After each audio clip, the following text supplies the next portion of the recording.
Thanks for being here. So I am a Health Catalyst employee. I'm still a practicing physician. I came to this HAS conference 3 years ago for the first time not as an employee, not as a member of Catalyst. And I got here late and I walked in the back and Dale Sanders was speaking. And I didn't know anybody, and I sat down, and I've told this story to some of my colleagues, and I quickly realized that I was not the smartest guy in the room. And I texted my wife, and I said, I may be in way over my head with this group. But it opened my eyes to a wonderful world of data analytics, and some really cool things happened, and I ended up here at Catalyst, so I'm glad to be here. I think that the biggest thing for me about this particular conference is it builds excitement. We're in the trenches all day long dealing with problems and challenges, and sometimes you lose perspective on where we were 5 years ago, or 2 years ago, or 10 years ago, and where we are today. And frankly, we, meaning the collective body of healthcare providers, are doing a pretty darn good job, and we're really moving things in the right direction. So we're going to talk a little bit today about a change agent. You know, it's the afternoon of the second day. It's raining. We've all had lunch, and I have a room full of introverts, so I'll try to keep you awake.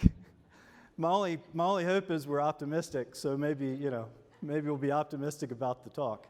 But I think it'll be fun. And what I want to leave here, or you guys to leave here with, is the notion that you're living in a particularly important time in healthcare, in a particularly important time in our country, in the world at large.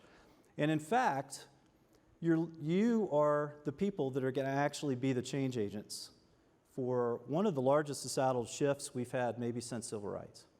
And so that's kind of what we're going to talk a little bit about and how payment model redesign factors into that. The learning objectives are in your handout. How are we doing? Well, it depends on who you ask, right? I think if you ask a lot of the folks, we're really not doing all that well. Or we could certainly be doing better. And you've heard all of these statistics. I won't repeat them, but there's some opportunity for improvement. Does it cost a lot of money? Yeah, it costs a lot of money. I'm not telling you anything you didn't know, but I think this is striking. If you look since 1980, the notion a lot of people have is healthcare in the United States has always been expensive. It really hasn't. This is a new problem. So in 1980, you could see we're pretty darn close to and in line with the rest of the world in terms of cost. Look where we are now. It's quite a different time. And why is that? I'm a physician. Am I just bilking the system and seeing too many patients? Well, the data wouldn't say that, right? In fact, we have some of the fewest per capita physician visits in the world. This is one that I always like to throw out, particularly in an audience such as this, and I've been an administrator and a physician. But this is striking. If you look at the growth of the administrative burden in healthcare over the last 40 years, if you take the last 30 years, if you just look from 1980 and look at the trend, over 3,000% growth in non-clinical administrators in the healthcare system in the United States, roughly 4% increase in physician providers in the United States. And there's some reasons for that, and I think there are some valid reasons, but I'm not sure you can explain that magnitude of difference. So is this a problem? Is this contributing cost to the system? Maybe. I mean, I think the bottom line is we're doing too much to people that may not need it, right? I'm not telling you anything you don't know. We're treating people when they're ill. We're responding to illness rather than preventing it and keeping people healthy. My belief in a market economy is that payer model redesign is the catalyst. It's the springboard. It's going to be what pushes us to change our paradigm from fee-for-service to value. And so that's what we're going to talk a little bit about. This is really interesting. I spent a lot of time in 11 different countries in the world, mainly in Haiti. And in the United States, we didn't just kind of end up with the healthcare system we have. We ended up through a series of steps that I would term revolutions. And I think a great way to think about this is child mortality. And if you look at child mortality at 1800 around the world, it's about the same. So you had a 1 in 2 chance. 50% of kids died by the age of 5. Do you guys know that? 1800? It's unbelievable. In 1900, you start seeing a shift, particularly in the United States, parts of Northern Europe, and you see a shift to that child mortality number lower, down around 30%. Anybody have an idea why? You can just call it out. Any thoughts? Hand washing, maybe? Nutrition? We're going to come back to it. 1940s. You saw a huge decrease. In fact, between the early 1940s to the late 1940s, you saw a decrease in the United States and other parts of the world down to 4 or 5% childhood mortality rates in a matter of 7-8 years. And then now we're down below 1%, at least in the United States and in much of the world. Now, something was happening in 1900 in the United States. It was called the Industrial Revolution. And the Industrial Revolution generated wealth. And the wealth generated a tax base. And the U.S. government then funded the creation of hospitals, higher institutes of education, medical schools. In the 19 teens up until the late 1930s, we had an ongoing quality revolution. And many of you may be familiar with the Flexner Report. Once again, the federal government said, we've got some really lousy hospitals and some really poorly trained physicians, and we've got to do something about that. And they released the Flexner Report, and a good portion, about 40% of the medical schools were closed, and a few more of the hospitals were closed around the country due to poor quality training and poor quality care. So we had this iterative quality revolution. And then in 1947-ish, something like that, you saw the largest drop in childhood mortality. And it had to do with two things, neither of which had much to do with me as a physician. One was pasteurization of milk products, and the other was sanitary sewer systems in large cities. Those two things reduced childhood mortality greater than antibiotics, vaccinations, nutrition, anything else. And then 2015. Point being that there's been a series of revolutions. Places like Haiti have not had those revolutions in that order necessarily. So here's our first poll question. So if you assume that the shift in healthcare, and let's make the assumption that healthcare is shifting from fee-for-service to value, we'll call that a social paradigm shift. So with any social paradigm shift, like healthcare reform, civil rights, in a market economy such as ours, which comes first? Do people's attitudes change or do structures change?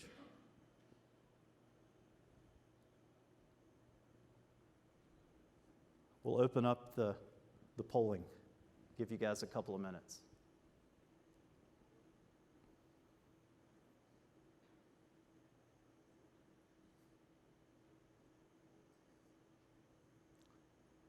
It'd be interesting to see how the responses compared to optimism and pessimism and idealism and realism, right? So I would argue that with large-scale societal shifts, changes in structure always precede changes in attitude, if you think about civil rights. And I would argue that that's what's going to happen in healthcare. And I used to think it was going to be the self-insured corporations demanding better care at lower costs. And I want to argue today that I think it's actually going to be the number one payer, makes up 40% or more of the payments that are given to hospitals and physicians in this country, and that payer is the federal government or the state government through Medicare, Medicaid, right? And so let's keep this in mind. And what are the structures that need to change to lead the way in healthcare reform?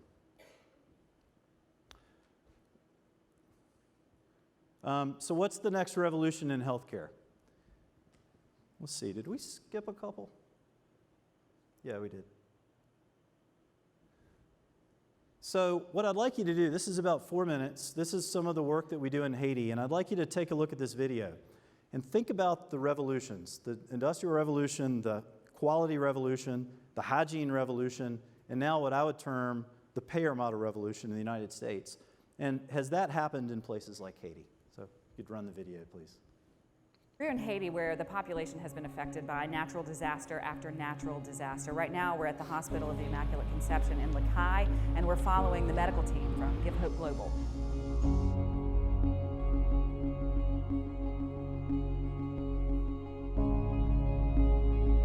Doctors are performing surgeries here not terribly long ago. Most of this was decimated by the recent hurricane. Hurricane Matthew partially destroyed this. This flooded, and the water level was about just below the windows, maybe by a foot. And there were about 30 beds in this room, and there were patients in the beds with IV poles hanging and bags hanging with the water just below the mattress. After the earthquake, the kids were very, very sick. There was cholera, there was respiratory illness, there was malnutrition. These folks not only deal with the problems unique to Haiti and the developing world, but they have all the things we have in the United States as well. So, you know, the leading killer in Haiti is not cholera, it's cardiovascular disease. It's really emotionally difficult to walk through this pediatric ward, especially. In this process, you end up learning so much about yourself. This wasn't one of our planned operations, kind of an emergency to get done. What happened if you weren't here? The right colon would eventually torched off in his scrotum and perforated. He would have died. It's not that difficult an operation, it's just a matter to be there to take care of it. You see families sitting there on these beds covered with mosquito nets, and it's because the families have to stay at the hospital to take care of their children or the patient who's there. They have to be the ones to bring them food. It's a different experience, and families would sleep underneath the cots. So it was very much a, you know, the whole family would come in and support the loved one as they recovered. Yeah? All of them are abandoned. I learned from Junior, there were 2 little girls in a bed and then a little boy in a bed.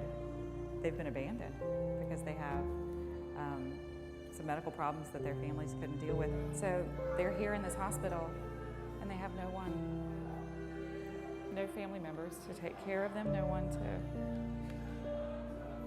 to even help feed them. It's not like these people have ever experienced an American hospital, so this is what they know, this is the reality. We've been coming and treating the patients for several years now, and we can come down and we can help them for short periods and then we go home. What we need to create is a sustainable health system where the Haitians can take care of themselves, and that would be why we really want to have as many healthcare workers going out into the communities as we can. It's $1,340 a health worker for a year. That's empowering Haitians, that's employing Haitians, that's creating a sustainable program. What we saw 5 years ago were kids that couldn't run up the hill, that were malnourished. Now we've got a vibrant community here of children. We've now expanded our efforts into the surrounding communities. Give Hope ended up fixing the malnutrition by forming a food program, but then of course they had to bring on a doctor to make sure that the kids stayed healthy afterwards. Give Hope employs a local doctor here on the ground, Dr. Junior Oslin. The local community knows him, they trust him. He is a great asset to the clinic. He loves the children, he takes care of the children. Working with Give Hope Global is really amazing. We have 12 community healthcare workers who touch a lot of people. It allows Dr. Junior Oslin to take care of many, many more people than he could as a single provider. We're out in the community with Dr. Junior and some of the community health workers, and now we're coming up on one of the surgical patients that they operated on just yesterday. So we're going into his home to check and make sure that he's doing okay and recovering well. Bonjour. Bonjour. There's this beautiful sense of community and this sense of gratefulness, and to see this plan in action, you know, I don't yet know how to articulate it, and I know that I'm going back to the United States changed. I feel proud of being part of a team who's doing a great job and by helping people to have good health, good education. Really proud. May God keep blessing you. And we congratulate you for that. I meet lots of folks that ask me, how can I help? What can I do? You know, they just want to get involved with something bigger than themselves. This is a great opportunity. What is your name? My name is Dr. Will Caldwell. So that's Haiti. I think you see my point. The United States has gone through a series of revolutions, and if you go back to the original slide, In Haiti, the childhood mortality rate is now less than 5%. It's not less than 1% like it is here, less than 5%, down from 50. So they've certainly benefited, but in the absence of those sequential revolutions, it's incredibly expensive and almost unsustainable. And this is seen in, this is a woman who was in Liberia who was fighting Ebola. I believe it was 2012. She was on the cover of Time magazine as Person of the Year. 4 years later, so the international community creates this huge response and all this money and all of this care to go in and fight Ebola and effectively controlled it. And 4 years later, she dies in childbirth in a hospital in our own country. So we've got things out of order in certain parts of the world. And so I wanted to kind of set the stage that we're in a good spot here in the United States to not only reform healthcare and take the next step into a payer model revolution, but I think it's really important that we understand that we have responsibilities beyond our borders. So the next poll question, what is the primary driver for healthcare change, in your opinion? So we'll open it up and see what y'all think.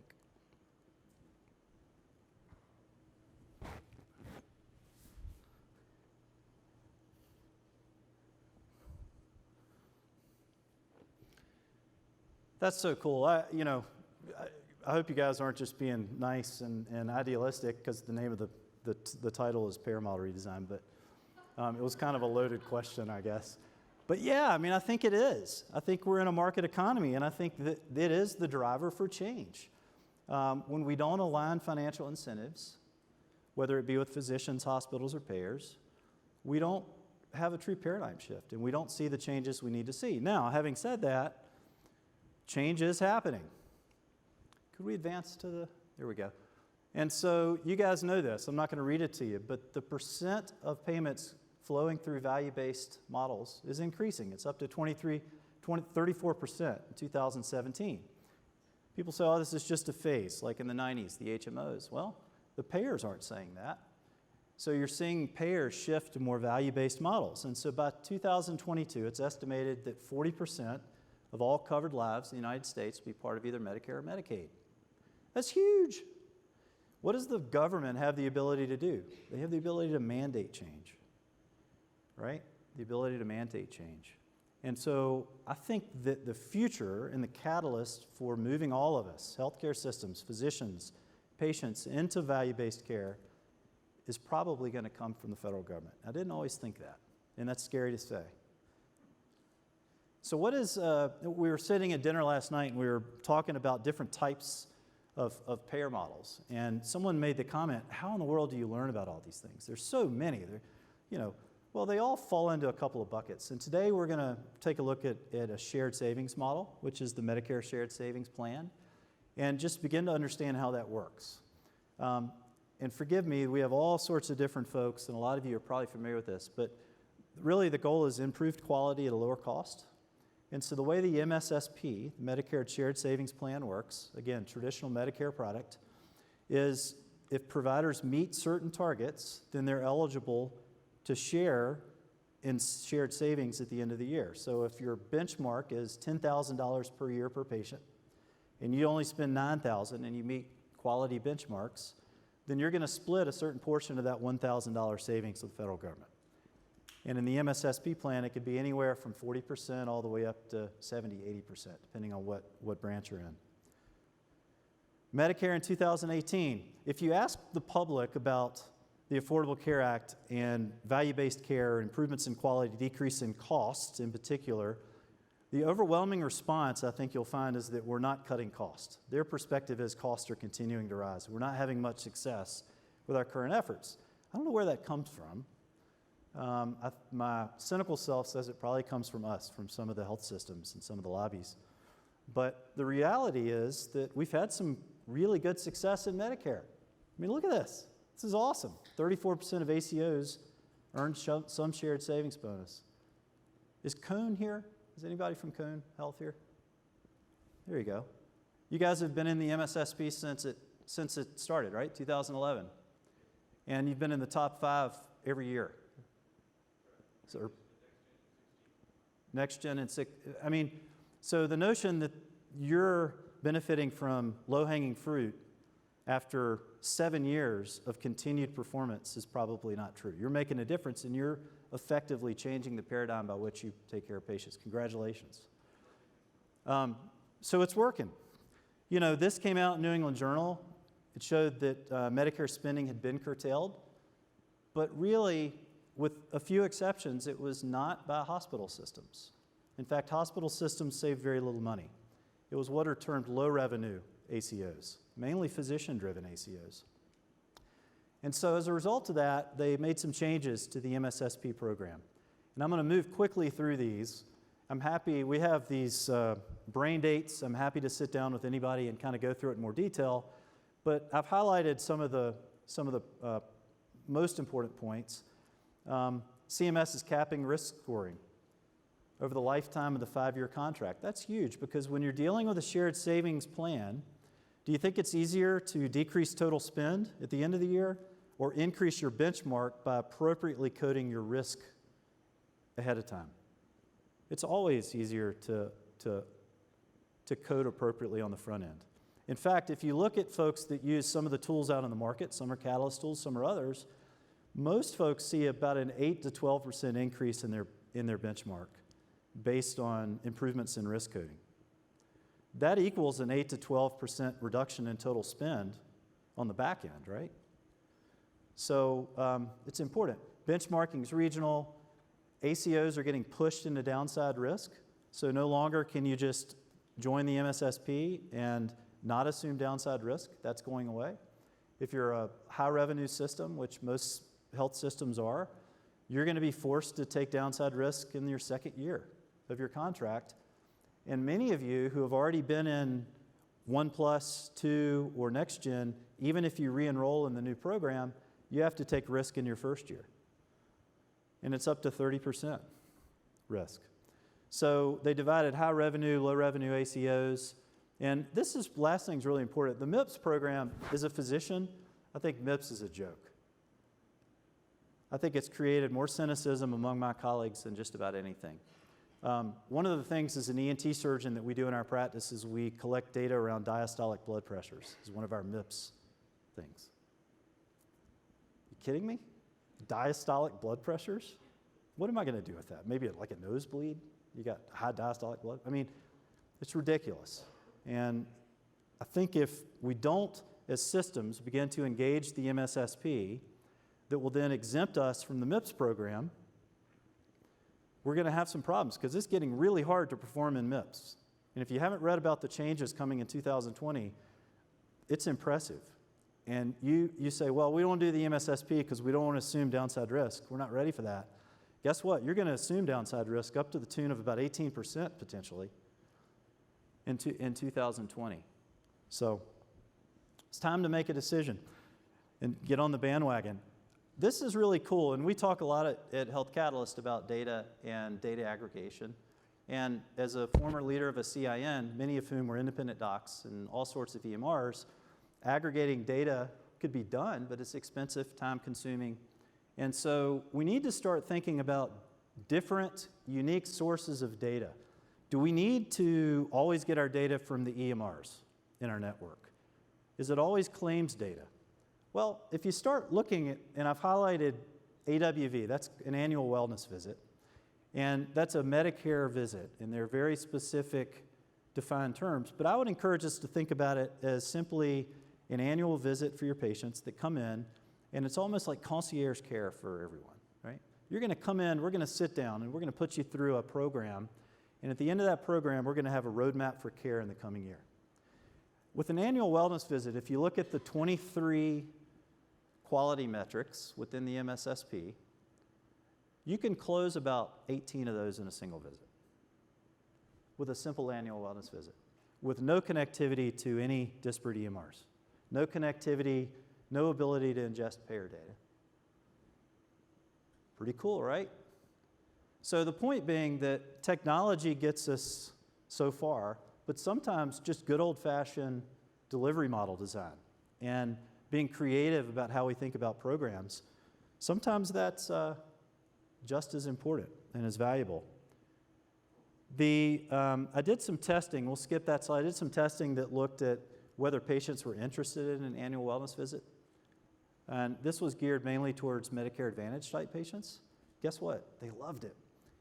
And the two things I would point out to you, and these are elasticity curves, but basically I would point you to the practitioner type. Didn't matter. You could see your doctor. You could see a nurse practitioner or a PA. Patients didn't care. That's a myth. Now, there are exceptions, but patients didn't really care. What they did care about was price. And so if you could get the copay down, the price down, as many as half of folks wanted to engage in the new program.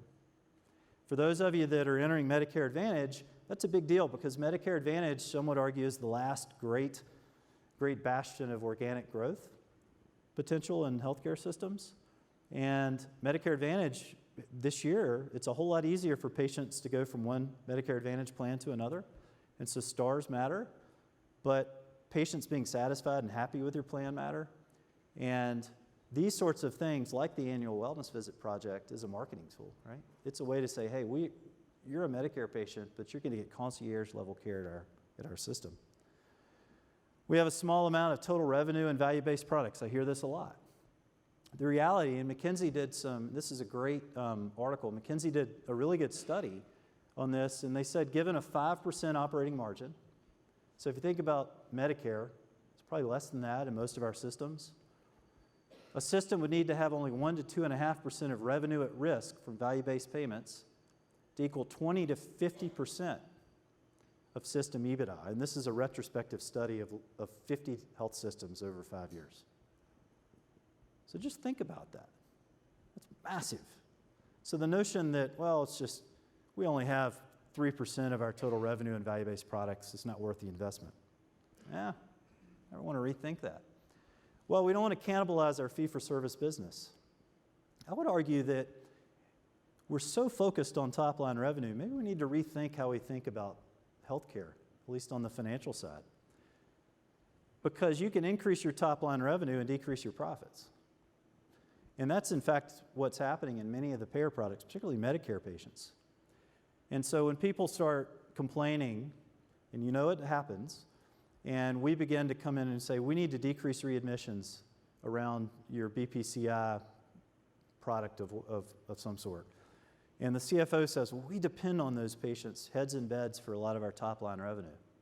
We don't want to cannibalize that. Well, what if I told you that you're making 1% on those patients you admit, operating margins? So for every $100 that you are paid, you're keeping $1 of it. If you don't admit them, you keep them healthy and you meet certain metrics, you can keep 40 of that $100. It's a 40-fold difference, right? So it's a different way of thinking about it. Let me give an example of the MSSP, and I hope this will ring true. This is this is a customer of Catalyst. These are real numbers. Total operating revenue, medium-sized system, almost $1 million. 70th percentile, so remember with shared savings plans like the MSSP, to qualify for a bonus at the end of the year, you have to meet certain quality metrics, and you're graded against everybody else in your region. And so you get a percentile score, and so you think about it at 68% or one standard deviation from the mean, and that'll get you your maximum shared savings, which for most MSSP products is at least 40%, at least in the first year. And so annual per capita total cost of care benchmarks, so how much does it cost you based on past years to take care of patients in this market? It was $8,900. So 57,000 Medicare lives. Let's assume that we save 4%, or total cost of care reduction of 4%, which, by the way, could also be an increase in 4% on the front end, right? The risk scoring, but you got to have data to do that.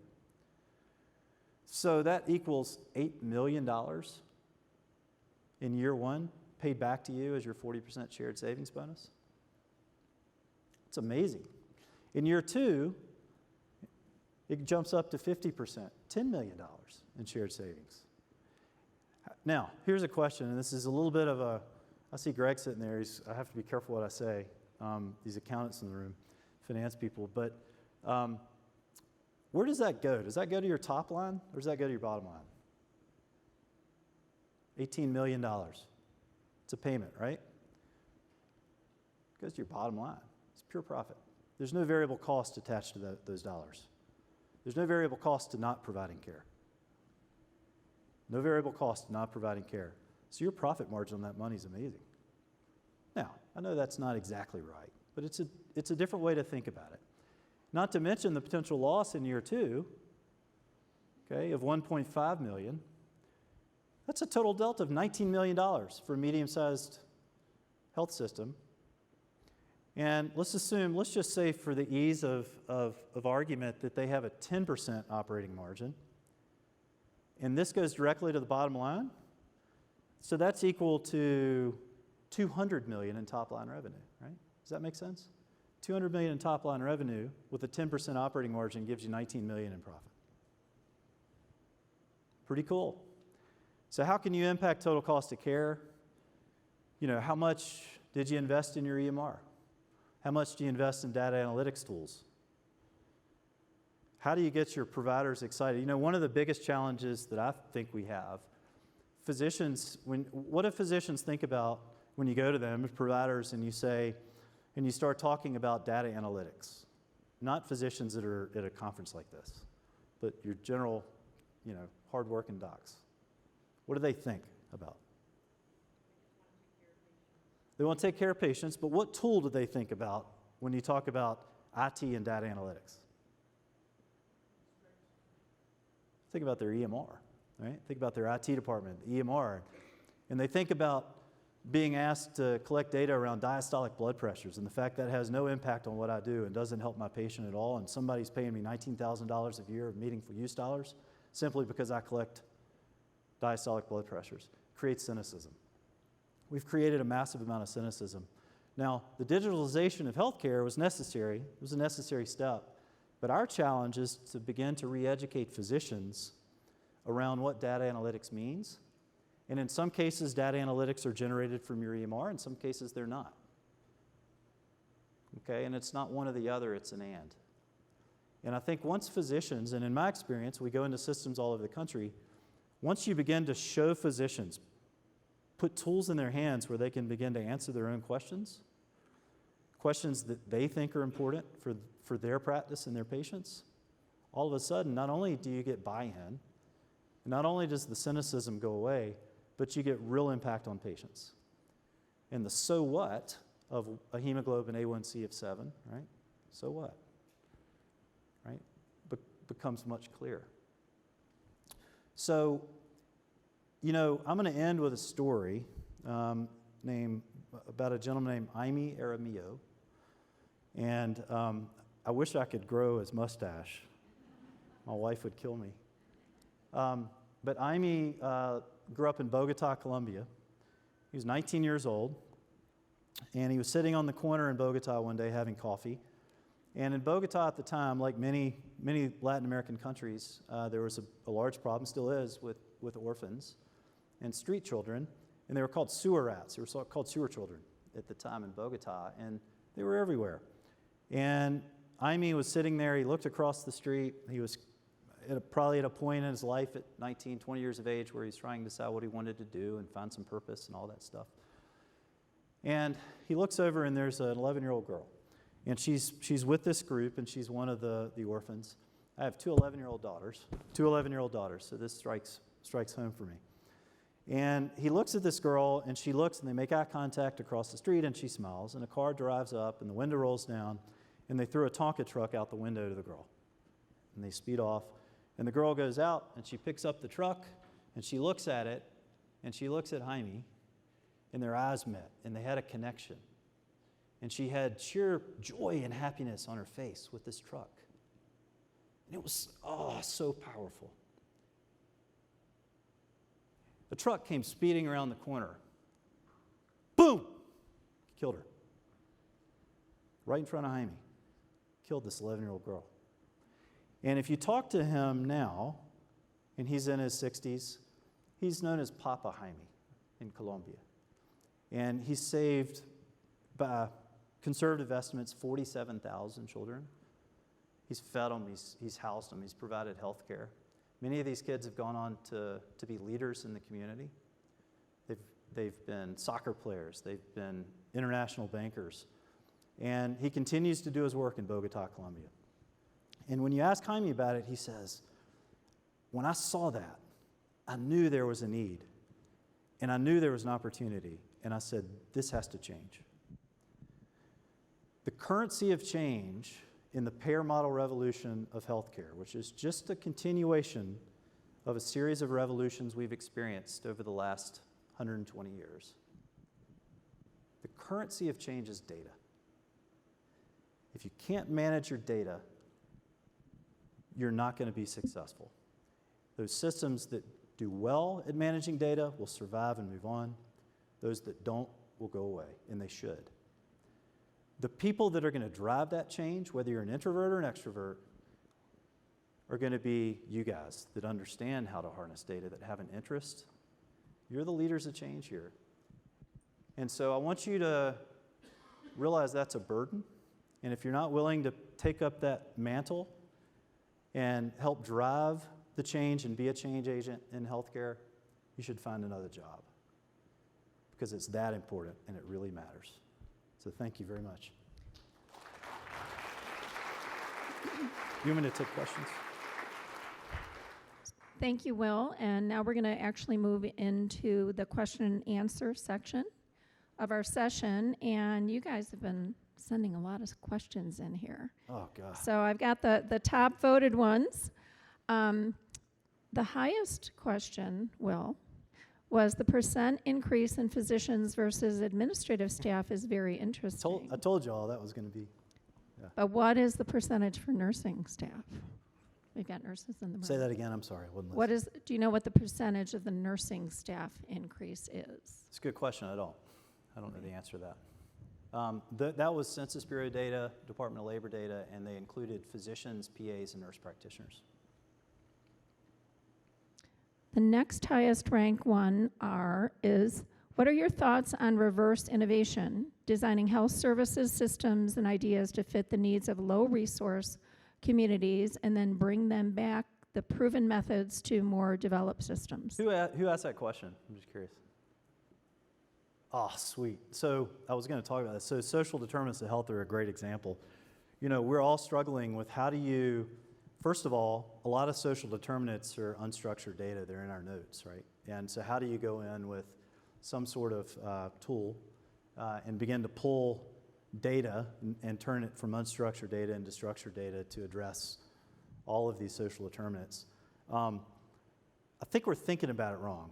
And I was at dinner, actually I'm talking about Cone Health. I was at dinner with Cone Health and their physician, their CMO, and I had this conversation, and it occurred to me that, you know, in healthcare, we think about things in a prospective manner. And so we do prospective clinical trials, right? And sometimes we think about, here are social determinants. How can we impact these social determinants to lead to a better health outcome? So we're going to measure the outcome. The outcome is the health end. Social determinant is the driver of change, right? Makes it really difficult. What if we start with the outcome in a retrospective manner and begin to look retrospectively at how that impacts social determinants? It's a different way of thinking about it, and I probably shouldn't talk about it because I haven't thought about it enough, but it's a totally different way of looking at it. And the reason we can do that is we now have the ability through data analytic tools to take large amounts of data and look at associations in a retrospective manner that many people would argue is even more powerful than prospective data, right? So we talk about that all the time in clinical research. Is the prospective, clinical trial dead? Is it a dinosaur? And the answer is no. But so it's a great question, and so I would encourage us to think about, instead of the outcome being the health outcome, maybe it's an impact on incarceration, an impact on joblessness, an impact on homelessness, an impact. The second comment I would make about social determinants is, what do you think about, what sort of patient, a rich patient or a poor patient, when we talk about social determinants? Poor patients, right? That's not necessarily true. The notion that there's one set of 12 social determinants that applies to all patients, I think, is a misnomer. And so I think we need to start thinking about different patients in different segments with different needs recognizing that even a wealthy widow at the age of 70 has certain social determinants, and we should meet those as well. And until we start to stratify patients, right, on the front end, and determine what common social determinants they may have and address them differently based on where they are in their lives, I don't think we'll ever get anywhere. And once again, you do that with data. You do that with data analytics. Hope that kind of answers your question. I don't know if I did. Thank you. So, Will, the next one is, who should champion the push for changing payment models in hospital setting? Who should what? Who should champion the push for changing payment models in a hospital setting? Well, I mean, I think it depends on, there's been a shift. So I think as a physician, what I realized is that if I write an antibiotic for a patient that can't afford that antibiotic, have I really helped them? If I operate on a patient and don't fill out the appropriate forms or help them with letters to their employer and they end up losing their job, even if I cure their cancer, did I help them? Well, I helped them. I guess my point is that I think as a physician, all of us have started to think about the financial burden and the financial aspects of what patients experience, some physicians more than others. And so I think physicians have a part in it. You know, I think that health systems, I mean, if you look at health systems and you look at mission statements of health systems, it's all about improving the health care of a community or something like that, right? So I guess my question back to you guys is, how are we doing? How are we doing? How are we doing with the poorest in our communities? Are they having the same health outcomes? So, I think it goes down to physicians, but it's probably the responsibility of the health systems that live and work in these communities to realize that they've got a responsibility to everyone in the community.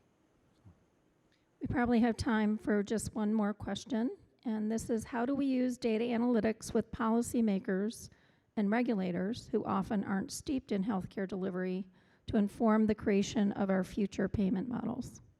Yeah, you got to know your audience, right? So the best example is at Partners in Health or Zan Milasante when it depends on who you're talking to. I used to talk about how healthcare was a human right and how everybody deserved to have access to healthcare. And if you're talking to a minister of finance in a developing country, that doesn't resonate, right? They're looking for economic development. And so if you can take data to that minister of health and you can say, here's the type production you can have 10 years from now, productivity you can have by instituting this now within the healthcare system. Here are the jobs you can create. Here's the economic development that will result. So you got to have data to do that. And the data's there. You just got to go look for it. So I think that's probably the best example. The data is on our side.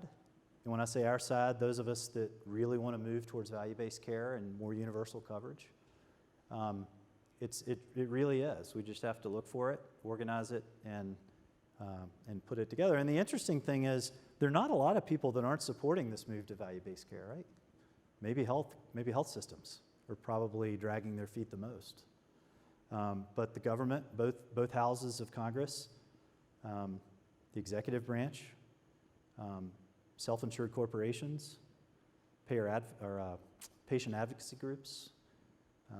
So, yeah, I think the data is on your side, and the more you can harness that, there's a lot of bad data and a lot of anecdotal stories that happen, and if you know the data, you can refute those. Thank you. So unfortunately, our time is up, but I wanted to thank Dr. Caldwell for his presentation. Yeah, thank you.